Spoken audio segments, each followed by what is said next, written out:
Haythama. Ternyata benar dia adalah Abu Haytham al-Ansari, orang yang bersedekah dengan satu sak kurma ketika dicela oleh orang-orang munafik. Jadi pada saat Nabi SAW menyuruh orang-orang untuk berinfak ya, untuk perang Tabuk, orang-orang munafik hadir di situ, tapi orang munafik tidak berinfak. Mereka cuma mencaci maki saja. Ya. Ada orang yang datang. Allahu Allahu Allahu Allah Allahu Allahu Allahu Allah. Datang membawa satu kain besar berat, diangkat jatuh dikasih kepada Nabi SAW. Orang-orang munafik mengatakan riya. Lalu Abu Haytham ini datang radhiyallahu anhu membawa cuma satu keranjang kecil, satu piring kecil kurma, isinya cuma 3-4 butir kurma. Lalu dihidangkan, ya Rasulullah, ini buat jihad di jalan Allah. Maka orang-orang munafik juga menghina Abu Haytham sambil mengatakan, ya, untuk apa ini? Mau diapakan dengan 3-4 butir kurma? Tapi akhirnya Allah Subhanahu wa taala memuji karena infaknya itu.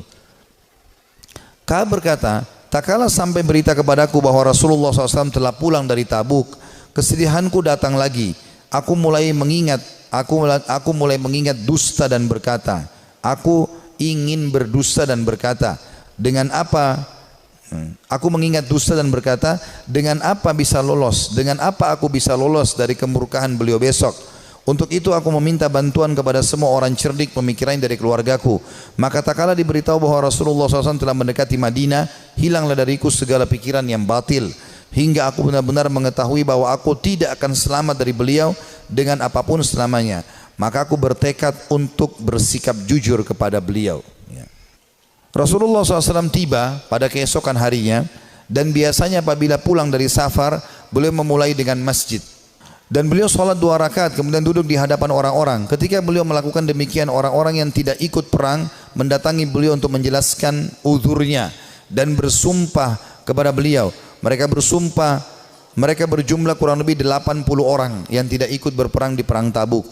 Maka beliau menerima lahir mereka, membaiat mereka dan memohon ampun untuk mereka, serta menyerahkan rahasia mereka kepada Allah Subhanahu wa taala. Hingga aku datang, tak kala aku mengucapkan salam, beliau tersenyum dengan senyuman orang yang marah. Kemudian beliau berkata, kemarilah. Aku datang berjalan hingga aku duduk di hadapan beliau. Beliau sallallahu alaihi wasallam berkata kepadaku, kata Ka'ab, apa yang membuatmu tidak ikut serta dalam perang Tabuk? Bukankah kamu telah membeli kendaraanmu, adat kudamu? Ka'ab berkata, aku berkata, wahai Rasulullah, sesungguhnya aku demi Allah, seandainya aku duduk di hadapan orang selain anda dari penduduk dunia, pasti aku yakin bahwa aku akan lolos dari murkahnya dengan sebuah alasan, karena aku telah diberi kemampuan untuk berdebat. Akan tetapi demi Allah, aku benar-benar mengetahui bahwa jika hari ini aku menceritakan kepada anda juz cerita dusta yang dengannya anda bisa merelakanku, tentu tidak lama Allah pasti akan menjadikan anda murka kepadaku. Dan apabila aku menceritakan kepada anda dengan cerita yang jujur, pasti anda murka kepadaku karenanya. Sesungguhnya dengan kejujuran ini aku akan menghadap atau akan mendapatkan akibat yang baik dari Allah. Demi Allah aku tidak punya uzur. Demi Allah aku merasa tidak pernah sekuat dan sekaya daripada keadaanku sekarang pada saat aku tidak ikut Tabuk bersama anda. Maka Rasulullah SAW bersabda, adapun orang ini, maka ia telah berkata jujur. Maka berdirilah hingga Allah memberikan keputusan kepadamu. Ringkas cerita ini cukup panjang, saya ringkaskan. Maka Ka'ab pun berkata, aku pun merasa plong karena merasa jujur dengan Nabi SAW. Walaupun pada saat itu turun wahyu memperingatkan Nabi SAW untuk memboikotku dengan kedua temanku. Jadi kebetulan ada 2 temannya dari 80 orang tadi yang dianggap orang yang sangat dekat dengan Nabi SAW dan tidak ada punya uzur untuk hadir. Maka kata Ka'ab, kedua orang temanku ini dan aku disuruh boikot oleh Nabi SAW. Maka tidak dijawab salam kami, tidak senyum pada kami, tidak ada yang salaman pada kami, 3 orang ini. Kata Ka'ab radhiyallahu anhu, terus saja ya berlalu beberapa hari sampai aku masuk ke masjid. Kalau kedua temanku menangis di rumahnya dan tidak pergi sholat di masjid, sementara aku sendiri tetap masuk ke masjid dan aku menemukan semuanya orang membuang wajah, tidak ada yang salam, dan pada saat aku melihat ke arah Nabi SAW, Nabi SAW membuang wajahnya. Tapi kalau aku sedang tidak lihat ke arah Nabi, Nabi sedang melihat ke arahku. Aku terus saja berjalan dalam kondisi tersebut. Rasanya jantungku, ya hidupku sempit karena betul-betul diboikot pada saat itu. Setelah berjalan kurang lebih 30 hari, sebulan dari masa itu, maka datang perintah dari Nabi SAW, perintah dari Allah agar ketiga orang ini menjauhi istri-istri mereka, termasuk Ka'ab. Maka mereka pun ya melakukan itu. Kata Ka'ab waktu datang utusan Nabi SAW, apakah Nabi menyuruh aku menceraikan istriku? Kata Nabi SAW, kata utusan Nabi SAW, tidak, sama sekali tidak. Tidak ada sama sekali perintah untuk menceraikan, kamu hanya disuruh pisah saja. Kemudian kedua sahabatku, kata Ka'ab, memohon kepada Nabi SAW agar istri-istri mereka memohon kepada Nabi SAW untuk tetap bisa serumah walaupun tidak ada biologis, tapi melayani makan dan minum suaminya. Lalu Nabi SAW izinkan, tapi tidak ada biologis di antara mereka. Lalu kata orang-orang kepada Ka'ab, hai Ka'ab, kenapa kau tidak minta seperti dua sahabatmu tadi? Minta agar ya Nabi SAW izinkan istrimu melayani walaupun tidak ada biologis. Kata dia, tidak, demi Allah, saya akan menjalani hukuman ini semaksimal mungkin supaya juga pengampunannya maksimal. Kata Ka'ab, dalam kondisi seperti itu, satu Madinah memboikot, istriku juga tidak boleh serumah denganku, maka aku menemui seseorang yang datang dari luar Madinah lalu teriak-teriak sambil mengatakan, mana Ka'ab bin Malik, mana Ka'ab bin Malik. Begitu aku melihat orang tersebut, aku mengatakan aku Ka'ab. Orang itu menyerahkan sebuah surat yang ternyata dari Raja Ghassan, seorang raja yang kafir kepada Allah Subhanahu wa taala, yang memang memusuhi Nabi SAW. Maka dia mengatakan, telah sampai dari Raja Ghassan kepada Ka'ab bin Malik, telah sampai kepada kami bagaimana sikap perilaku sahabatmu itu, ya Nabi SAW memboikotmu.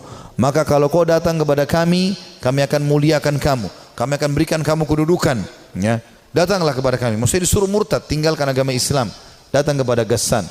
Maka kata Ka'ab, demi Allah ini cobaan yang lain, aku akan bersabar.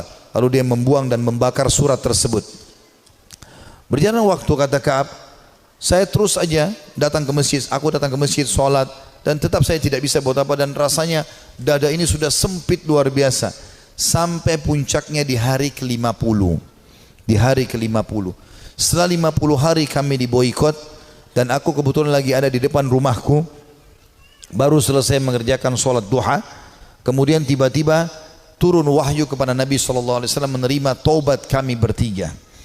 Maka dua orang sahabat Nabi dan aku tidak bisa melupakan itu, ya, datang dan mereka berlumba-lumba, yang satu menunggangi unta, yang satu berlari, saking gembiranya ingin menyampaikan berita gembira kepada Ka'ab. Maka dua-dua berlari, karena yang naik kuda lebih cepat, maka yang di atas, yang sedang berlari pakai kaki, ya itu naik ke atas pohon kurma lalu teriak dari jauh, wahai Ka'ab, terimalah berita gembira, terimalah berita gembira. Dari pertama atau dari semenjak kau dilahirkan oleh ibumu, semenjak kau dilahirkan oleh ibumu, sesungguhnya telah turun wahyu Allah menerima taubatmu. Maka kata Ka'ab, aku belum pernah merasa bumi sesempit itu sebelumnya, dan aku belum pernah merasakan bumi seluas itu setelahnya. Artinya sebelum datang berita gembira ini, bumi sangat sempit rasanya, dadaku sempit, semuanya jadi susah hidup ini.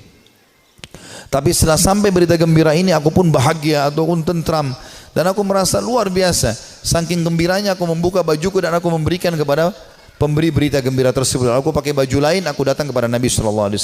Aku menemukan para sahabat tersenyum, bersalaman denganku, menyampaikan berita gembira, dan aku sangat terharu. Orang-orang pada menangis. Aku pun menemui Nabi SAW. Lalu Nabi SAW mengatakan, wahai Ka'ab, terimalah berita gembira dari pertama kau dilahirkan oleh ibumu. Kata Ka'ab, ya Rasulullah, aku telah mengambil pelajaran dan bersyukur kepada Allah, dan aku berjanji kepada anda, mulai hari ini aku tidak akan pernah berdusta selamanya, karena kejujuranku lah yang telah membuat Allah menyelamatkanku. Saudaraku si iman, kisah-kisah seperti ini, walaupun ini cukup panjang tadi disampaikan, karena memang ini kisah cukup panjang di dalam riwayat Bukhari, saya meringkaskan bagaimana orang-orang salafus saleh kembali kepada Allah Subhanahu wa taala. Yang paling penting, setelah kita kembali ke jalan Allah Subhanahu wa taala, sebelum ajal datang, karena kalau ajal datang kita akan menyesal. Kita akan berharap solat duha yang pernah kita tinggalkan 2 rakaat kita akan lakukan. Kita akan berharap kembali ke dunia senyum dengan seorang muslim lalu kita meninggal dunia. Kita berharap bisa menyedekahkan seluruh harta yang kita miliki. Kita berharap berbakti dengan kedua orang tua kita yang masih hidup.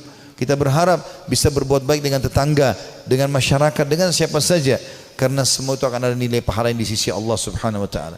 Sebelum itu terjadi, teman-teman sekalian, penyesalan, sekarang kesempatan kita kembali kepada Allah Subhanahu wa taala. Allah mengatakan wa anibu ila rabbikum wa aslimulah. Tadi sudah saya bacakan dalam surah Az-Zumar.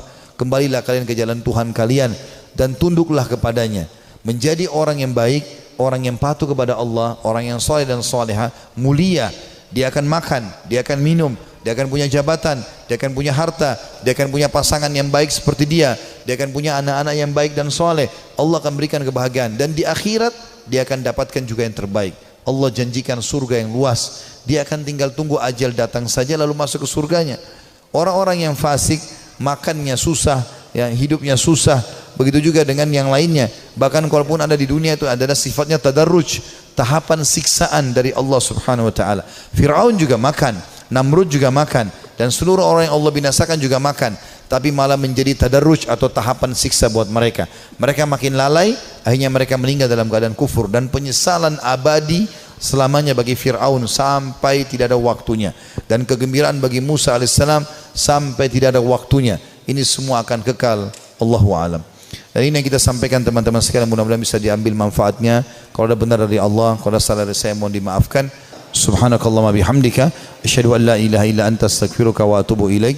Wassalamualaikum warahmatullahi wabarakatuh.